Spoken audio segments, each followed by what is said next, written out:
I'm about to tell you the 5 cards in Secrets of Strixhaven that you are going to think are better than they actually are, based on an analysis of how people behaved in millions of drafts over the last 3 years. If you know which cards people tend to overvalue, you can get an edge, both at pre-release and in the early days of the draft format. For example, when you sit down to build your sealed deck, these are cards that you might be inclined to put in the deck, but should actually leave in the sideboard. Or when you draft, maybe these are cards that you treat as though they're a 4th pick or a 3rd pick high priority, but people tend to actually lose the games that they show up in, so you should prioritize them lower. I'm going to rely on 2 pieces of data, both from this wonderful website, 17lands.com. One is the game in hand win rate, which is the probability that you win a game after you draw this card. And the other is what they call average last CNAT, or ALSA. This is the average place in a pack where the card last appears. So an ALSA of 6 means that on average, the card is being taken out of the pack on pick 6. A gap between a win rate and an ALSA can be a suggestion that a card is either over or undervalued. So if a card has an ALSA of 2, a 2nd pick card, but it's winning, 50% of the time or lower, then it's being way too highly prioritized by the community. People are picking it very, very highly, but it wins very few of the games that it actually shows up in. For this video, I downloaded logs from millions of drafts from 17 lands, and I compared each card's win rate to the average win rate of a card with a similar ALSA. So for example, if a card has an ALSA of 4, and the average win rate of a 4th pick is, 57% in that set, and that card has a win rate of 52%, that's a 5 percentage point gap. The card is winning 5% less of the time than other cards that you could be prioritizing at pick 4 instead. So that's an overvalued card. After pulling out all of the most overdrafted cards over the last few years, I identified some common threads, themes, and commonalities that make these cards certain types of cards consistently overdrafted. Then I scrolled through Strixhaven spoilers and I pulled out cards that have those same common features that tend to show up over and over again in cards that are overdrafted across multiple sets. So without further ado, which cards have the features of overdrafted cards? Counting up to prediction 1, which is the one where I'm most confident it's going to be overdrafted. Prediction number 5 is pricey burn spells. So here I've pulled out one example. There were a few I could have picked from Strixhaven, but Heated Argument is 4 and a red for an instant. It deals 6 damage to target creature. You may exile a card from your graveyard. If you do, Heated Argument also deals 2 damage to that creature's controller. I want to be crystal clear. I'm not saying it's a bad card. It could be that this ends up being a perfectly fine, C level card, but people treat it like it's a C plus or a B minus, or maybe it's a D and people treat it like it's a C minus, right? So it could be a good card, but I'm predicting it's going to be overvalued compared to however good it ends up being. Why do I think that? Because over and over again, we see one of these 4, 5, 6 mana pricey red burn spells being treated as better than it actually is. One of the most overdrafted cards, from the last few years is this card Rumbling Rockslide from Lost Caverns of Ixalan, which is kind of similar. 4 mana for a sorcery, deal a bunch of damage to target creature, kind of similar to Heated Argument. Similar role player Crash and Burn, 4 mana for an instant that could destroy a vehicle, or even more similar, deal 6 damage to a creature. So this one's an instant and does 6 damage. This one was quite overdrafted in Aether Drift. Bombard, a little bit cheaper. There's usually a small, medium, and a large burn spell at common in red. Bombard is more in the medium territory, but this one was quite overdrafted in Edge of Eternities. And one of the most overdrafted cards in Duskmourn was Infernal Phantom, which is kind of a clunky, pricey burn spell. When it dies, it deals damage equal to its power to any target. Now, a huge caveat, obviously, I'm trying to predict the future here, right? Not only am I trying to say whether a card is good or bad, which is hard enough, I'm trying to do something one step harder, which is how good will a card be compared to how good people think it is? So there's many layers of uncertainty here. I want to flag, this is an instance matter set. This is a mana value 5 matters archetype in this format. So maybe this card will hit an amazing sweet spot and it'll do spectacularly in the set and nobody will see it coming. It's always possible. But if it does, that will be because the synergy of this card in this context overrides its inherent propensity to be overvalued. The tide of cards like these is that they tend to be overvalued by the population at large. And hey, maybe in this context, it will overcome that tide. I also want to point out this pattern may be a little bit broader than just pricey burn. It may just be awkward removal generally. People treat really awkward removal like it's removal and therefore good. to a certain extent. So here we have Wander Off, 3 and a black for an instant, exile target creature. The direct analogs of this card did not show up a lot in my analysis. There is often an expensive 4 or 5 mana exile target creature in black. Those actually don't really tend to be overdrafted, so I'm going to put a big honking question mark next to this one. But several pieces of awkward removal do show up. So one of the most overdrafted cards in any recent format is Henchbots from Ninja Turtles, which was a conditional 4 mana temporary exile target creature, so definitely worth some Wander Off. But I personally had high hopes for this card, so I went into the format hoping for it to be good, actually. So maybe I would also overvalue Wander Off. Similarly, Stab Wound is another example of an extremely overdrafted card in a recent format. So maybe just downweight how good you think 4, 5, 6 mana removal are. Okay, now here's something I'm much more confident in, and this is a category I'm calling white not so aggro. These are often role players where I think people want a curve topper for their white aggro deck, or maybe they think a creature is, not good on rate, but it has a large enough body that it can go in their white weenie deck. Or perhaps it's people just start drafting white with a strong preference for white aggressive cards, and then they end up looking at a pack where there's no cheap or efficient white creature or damage dealing spell or removal, and so they have to take a curve topping clunker. But basically, one massive through line in cards that are overdrafted online is cards in white that look like they go in an aggressive deck, but they're not powerful themselves and they're not good on rate. Often this is a 4-drop understated creature. Actually, over and over again, it's a 4-drop understated creature. So there were a few options in Secrets of Strixhaven. I took Honorbound Page as the one that looks most similar to this mold to me. Now, Prepared is a big question mark. I don't know how good Forum's Favor is going to be or how much that's going to add to the card.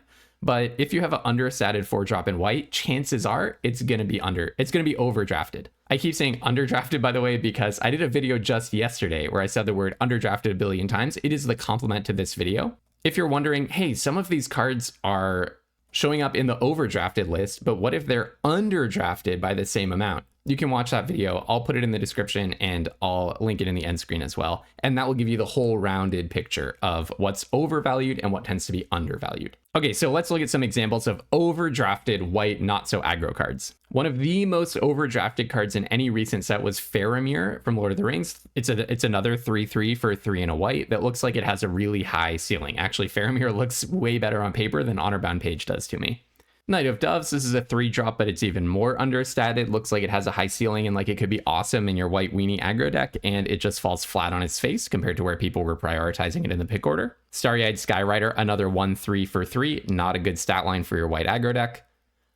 Riling Dawnbringer, kind of similar, 3/4 for 5 with Omen, whereas we're looking on the left at a 3/3 for 4 with a prepared spell. Could be a nice analog. Riling Dawnbringer was heavily overdrafted. Savior of the Small, 3/4 for 4, overdrafted.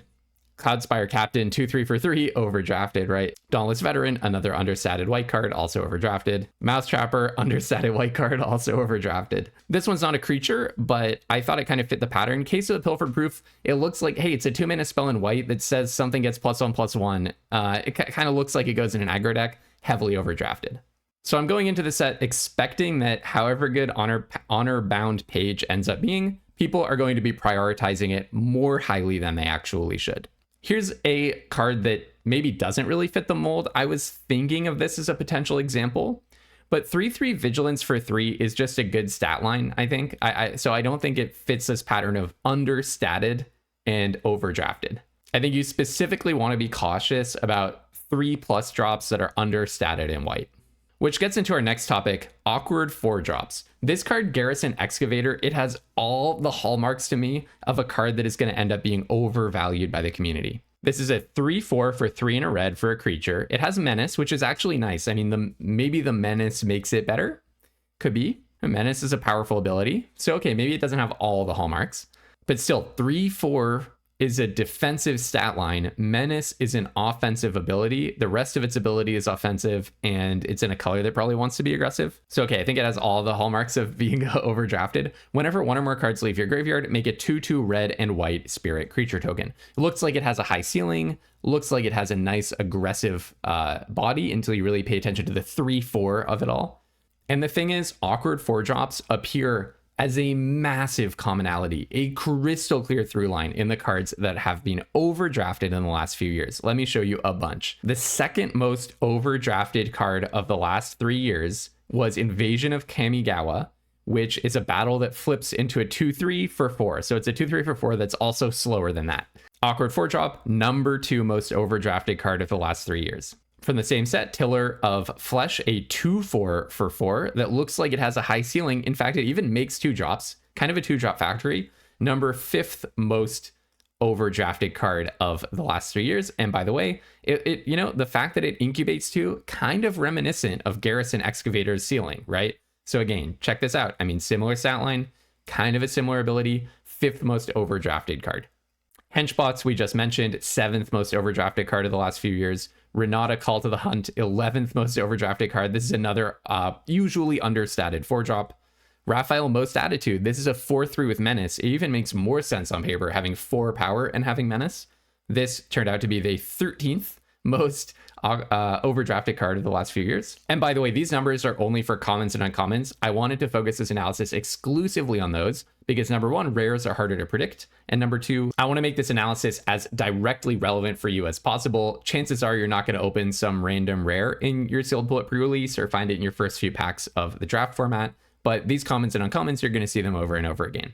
Okay, we just talked about Savior of the Small, another 3/4 for 4 that looks like it has something sweet to do with the graveyard that makes creatures. 14th most overdrafted card, Ravenous Necrotitan. It has a good stat line on paper until you realize that you have to sacrifice a creature when you play it. 15th most overdrafted card. This card was terrible. Old Hob, Alley Cat Blues. This is a little different, 4/4 for 5. But I wanted to include it because this is another of those 2/2 factories. At the beginning of combat on your turn, make it 2/2, and then you have to sack it later. But you can give it indestructible, so pretty similar effect to Garrison Excavator. This was the 20th most underdrafted card of the last 3 years, most overdrafted. And Chocobo Racetrack, kind of, it's another 2/2 factory, not a creature, but a 5 mana card that creates 2/2s in the long run. 21st most overdrafted card of the last few years. So I'm going into this expecting Garrison Excavator, hey, it could end up being a C- card. I'm not saying don't play this card. I'm just saying however good you think this card is, however highly you're inclined to pick it, you should just knock it down a few points in your pick order. Just underweight it by a little bit, okay? Because it has the characteristic of cards that people tend to be overestimating the strength of. I do want to acknowledge there was one time in the last few years when they nailed this 2/2 factory. That was Use Social Engineering, which turned out to be just an awesome card in Edge of Eternities. But the thing that made this good is that it wasn't overcosted. You were often playing it effectively for 2, or getting some of the effect for 2 at least. So I don't see the same strength in Garrison Excavator. Okay, number 2 was really weird to me. I am still kind of extremely surprised by this. I'll move quickly through this one because I don't know how many people are actually in this trap. But there's a weird thing where actually cards, specifically creatures that when they enter destroy an artifact or enchantment, those creatures kept popping up as overdrafted. I would not have expected that. I would have thought people would just not touch those cards because they're usually printed for use in the sideboard in a best of 3 match. I'm looking at best of 1 data online, which is honestly how most people play Magic most of the time, or play Draft at least most of the time now. There isn't really one that fits this pattern in this set, but because it surprised me so much, I just wanted to call it out. So Shattered Acolyte, this is more of a, there's that Cathar that you sacrifice to destroy artifact or enchantment, or this is a common ability in green in the past. And it has a good stat line anyways. It's a 2/2 for 2 lifelink. Sack it, destroy target artifact or enchantment. I'm not predicting that this one's going to be overdrafted. I think 2/2 for 2 lifelink, depending on the speed of the format and what's good in it, that can absolutely just line up well. And Glorious Decay also is it's a variation on a different card. Destroy target artifact, or you hit a creature with flying, or you do something from the graveyard. These kind of multimodal cards are ways that they've invented to not print cards just for the sideboard, make it possible to actually use them in best of 1 to more or less effect, give you some outs. But I was just so surprised by this. So Chomping Changeling in Lorwyn was one of the most overdrafted cards that popped out in the analysis. Apparently people were treating this card as though it was a pretty important pickup. 1/2 for 3 when it enters, destroy an artifact or enchantment. Same thing for Reclamation Sage, another super overdrafted card. 2/1 for 3 when it enters, destroy target artifact or enchantment. What I noticed about those 2 cards though, 2 things. You have to do the artifact or enchantment destruction when it enters, which is much more restrictive than just having a creature sitting there that can do it later on. And also both of these 2 cards are understated 3 drops. not, as in the case of Shattered Acolyte, appropriately statted-ish 2-drops. So I don't think Shattered Acolyte is going to be overdrafted. I just wanted to take this opportunity to say to the community, yeah, don't prioritize these cards. Like, bump down cards like, I mean, Chomping Changeling should be picked at the very end of the pack.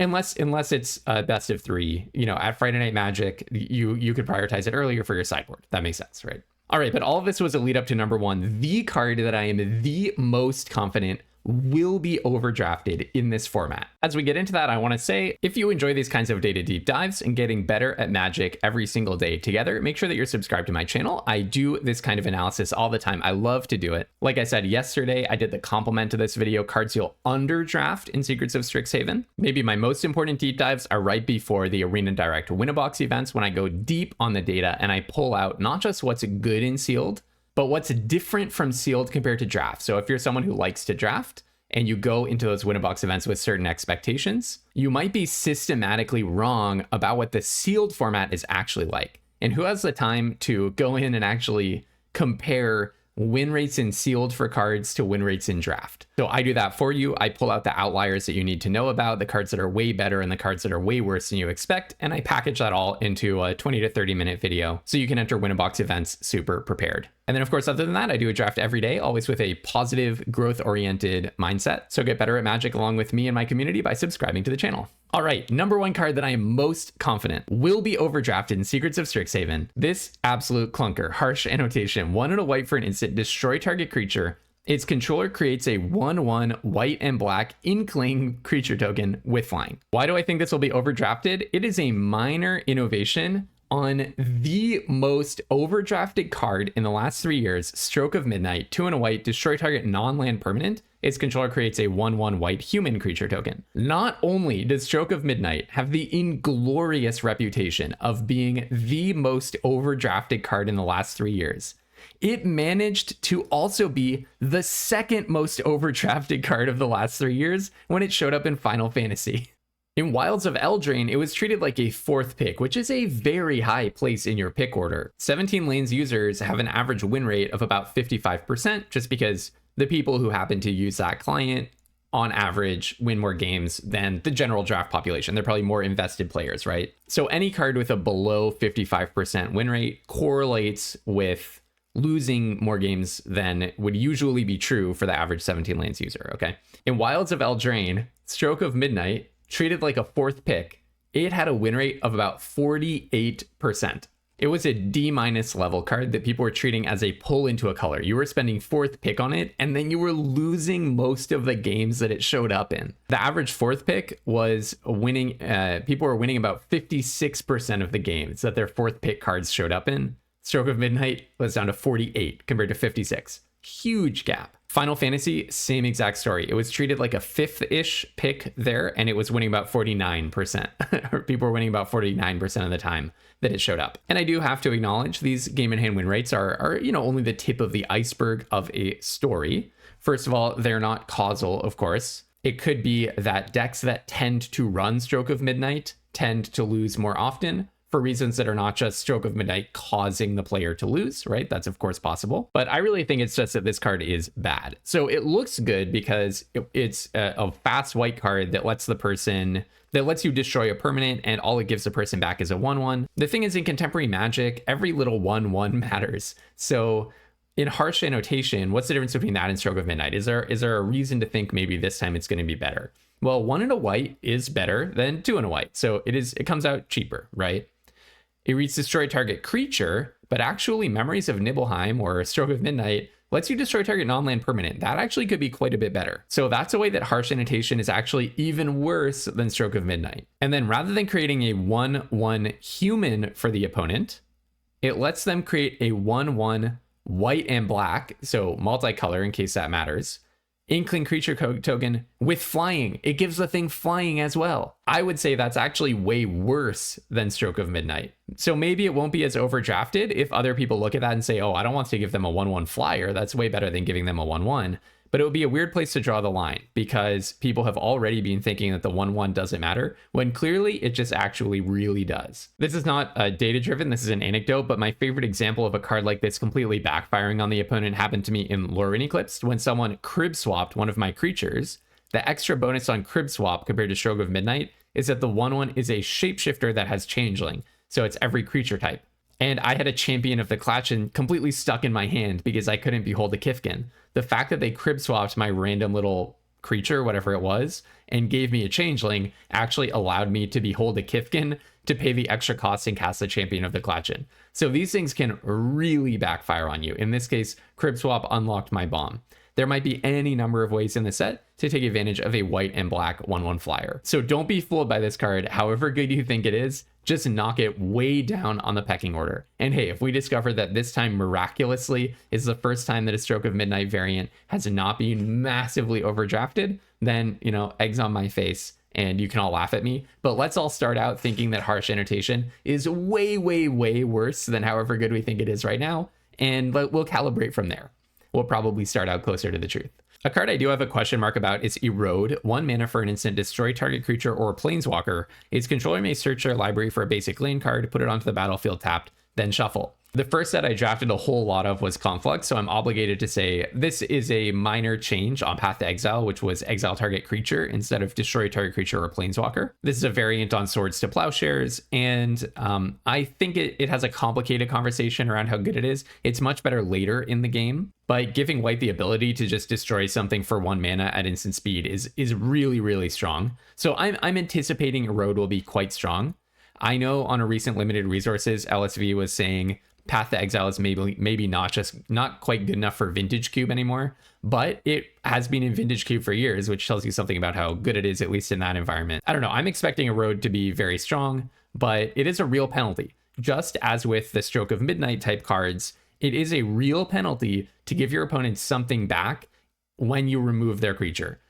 I think people often assume that a small bonus to the opponent when I cast removal is not a big deal. Removal is good. And I'm imagining in my head, I'm going to get rid of your bomb and you're not going to be able to do anything with your dorky 1/1 or your extra land. But be thoughtful about what you're giving to the opponent. The amount that Stroke of Midnight has been overdrafted suggests to me that people take this way less seriously than they should in evaluating these cards. Okay, I have an honorable mention that I think is really fun. I think you'll enjoy it. But before that, I want to give a quick asterisks or caveat minor correction from yesterday. So my video yesterday with predictions for which cards are underdrafted, I pointed out this card, which cards I predict will be underdrafted. And again, I cannot emphasize enough. These are all predicting the future. Anything I say here, I'm at most like 70% confident about. And that's the #1 card from this video and the #1 card from last video. Everything else I'm even less confident about than that. Those cards I'm like 70% certain will be overdrafted or underdrafted. But anyways, I felt very strongly that a Johnny's Response is likely to be underdrafted based on how previous cards have performed. I made this analogy. I said, 2 mana in white, destroy a tap creature just seems to be really good right now. And I made this analogy, or I told this story about Up the Beanstalk, where there was a card called Ride's End in Either Drift, which was basically the same thing as a Johnny's Response. And there was a really cool deck in Standard that was using, or several decks were using, this synergy of Up the Beanstalk, which triggers when you cast a spell with mana value 5 or greater, you get to draw a card. And you were getting the discount. You would spend 2 mana on Ride's End, and you would trigger Up the Beanstalk. So it was essentially 2 mana, destroy target tap creature, draw card. It was bonkers, and that was a good enough synergy for Constructed. And I got some great comments from Isaiah Dirksen and Mike D, who point out that that analogy doesn't really apply here because most of the payoffs actually require you to pay 5 mana this time. It's not just casting something that has mana value 5. But I think they agreed that, yeah, it's going to be a good card. I still think it'll be underdrafted. So I think the main point stands that it will probably be underdrafted, but it is totally true that if you look at the Opus cards, they say if 5 or more mana was spent to cast the spell, not if the spell had mana value 5. I actually had not been paying attention to that. So great correction. Thanks very much for the comments. And definitely something to note. At pre-release, if someone tries to trigger their Opus by casting a Johnny's Response for 2 because they're used to how Up the Beanstalk worked, you should say, no. You have to spend 5 mana if that happens at pre-release. Okay. All right. So, but I also was thinking about this, like, is 2 mana in white destroy target creature actually good? Because I also remembered, or actually in particular in this analysis, Airbender's Reversal was something that pops out as a very overdrafted card. 2 mana, an instant, destroy target attacking creature. Very similar to a Johnny's Response, right? So this is actually one counterexample. We had a few We had a few examples where this effect was really good and in particular underdrafted in recent sets. That makes me think a Johnny's Response is likely to be. But Airbender's Reversal, you know, it was a lesson, not in the lesson colors, but still it had a relevant type and it said destroy target attacking creature for basically the same amount of mana. It is a little bit, it is more permissive though. The reason that I think this counterexample, it doesn't persuade me that Johnny's Response will be bad, is you still have the 5 mana mode on a Johnny's Response, right? If their bomb is something that is not going to tap or is not going to attack you, it's just sitting there having an amazing passive effect, you can just wait until you have 5 mana available and then pop your Johnny's Response. So I do think it's better than Airbender's Reversal, but I did want to note, when you can only target an attacking creature, it does seem to be a lot worse. Having this failsafe mode where you get to spend more mana to just destroy target creature, that seems to be better. That's my conjecture. But I want to acknowledge Airbender's Reversal was overdrafted and looks kind of similar on paper. Another one that was overdrafted too, so this is giving us a lot more granular insight. Fate of the Suncrist, 4 and a white, an instant, destroy target non-land permanent, which is even better than destroy target creature. But look, it costs 2 less to cast if it targets a tapped creature. So I think maybe, I don't know, maybe it's just about how things lined up in Final Fantasy. But maybe the difference between 2 mana and 3 mana here is really important. So Fate of the Suncrist, people expected it to be really good, just turned out to not be very winning. So definitely complicates the story around a Johnny's Response more than whatever I said yesterday. Just give you one more example. Keep Out at 2 mana, doing less than destroy target creature, just deal 4 damage. This was a pretty bad card and it was overdrafted. So 3 mana destroy target creature in white, 2 mana don't quite destroy target creature, and 2 mana destroy target attacking creature. Those are all bad. But all the variants of a Johnny's Response that we've seen so far have been good. I still think it'll be underdrafted. Okay, it's honorable mention time. So part of this analysis, part of why I focused on commons and uncommons is because I don't want to be a killjoy. A lot of overdrafted cards are cards where people look at it in Premier Draft and they see a mythic that looks totally sweet and they're like, yeah, I want to try to do that. Let's see if I can do that. I do that all the time in my daily draft videos. I have a whole series that I call Going For It, where I just try to have fun and mess around and, you know, see if I can get my gems back while doing like the most totally egregious stuff, making 50 copies of a card or playing 5 colors, you know, and trying to get away with it, that kind of a thing. So, you know, I didn't want to pull out and be like, don't draft these fun mythics. So an honorable mention for some cards that just look totally sweet. I'm not going to say you shouldn't overdraft these cards, but at least be aware when you are going for a rare or a mythic for the sweetness factor, or because you recognize its effect and it plays on some pleasure center in your brain. At least be aware of that, because then you know that you really have to buckle down for the rest of the draft if you want to make your gems back. I mean, they're your gems. I'm not going to tell you how to spend them, but maybe if I point out this bias to you, maybe it'll help you notice when you're doing a draft where you're kind of going for it a little bit, and then you can make sure that you are hitting your creature count, hitting your interaction, being responsible with your mana, and all the things you can do to get your gems back and have another try at going for it. Okay, so the prime culprit here, Emeritus of Ideation. I am going to take this card every single time I see it in this set. It doesn't matter what position I'm in. This thing says Ancestral Recall on it. I'm in. I don't care. I could be playing Boros aggro, you know, late in pack 3. I see this card somehow, and then I'll try to make a blue splash work somehow. I don't care. It says Ancestral Recall. I'm going for it. If there are $2,000 on the line, maybe not. But if it's just a Premier Draft, heck yeah, I want to cast as many Ancestral Recalls as I can. That's just a life goal for me. This actually does show up consistently in the overdrafting data. People overdraft cards that they know to be powerful in other environments. So Monastery Mentor has showed up in 2 recent draft formats in the last few years. In all of them, it was overdrafted because people look at this card, they're like, oh, I know that card. Monastery Mentor is sick. It's grotesque. It made 1,000,000 1/1s against me at, you know, whatever constructed Friday Night Magic. So yeah, I totally want to build around that guy. I know how good he is. The thing is, it's just way harder to enable in the draft environment than it is in a constructed deck that's built around it. So I don't know specifically that Emeritus of Ideation will be overdrafted. Maybe this card looks like an A+ and plays like an A+, and there's no overdrafting it. It's just awesome. I think that's very, very, very possible for this card. So I'm not predicting Emeritus of Ideation will be overdrafted, but there are a lot of very recognizable effects here with the names of old cards that you know and love. And so you might be a little bit more inclined to take those. Like Maybe another example is Blazing Fire Singer. You know, that thing says Seething Song. You look at it and you think, oh, Seething Song is how I turbo out my general in my my commander in my awesome commander deck. You can tell how rarely I play that format. So yeah, that's got to be awesome. If it can go in commander, it can go in limited. So I'm going to take that. I have no idea how good this card is going to be. Seething Song is much more powerful in constructed formats, though, where you have awesome things to do with 5 mana than it probably is a lot of the time in limited. So just beware of how much your affection for cards like this might be seeping into your pick order. Just be aware of it. I'm not telling you not to have fun, just be aware of it. Another way this happens is when you recognize and have affection for the character in the card. This was a really fun thing that showed up over and over again. In the overdraft analysis, Appa was way overdrafted. It's not a good card, but people love Appa. Pippin, when he showed up as a magic card, he wasn't a very good magic card, but people love Pippin, so they kept overdrafting him.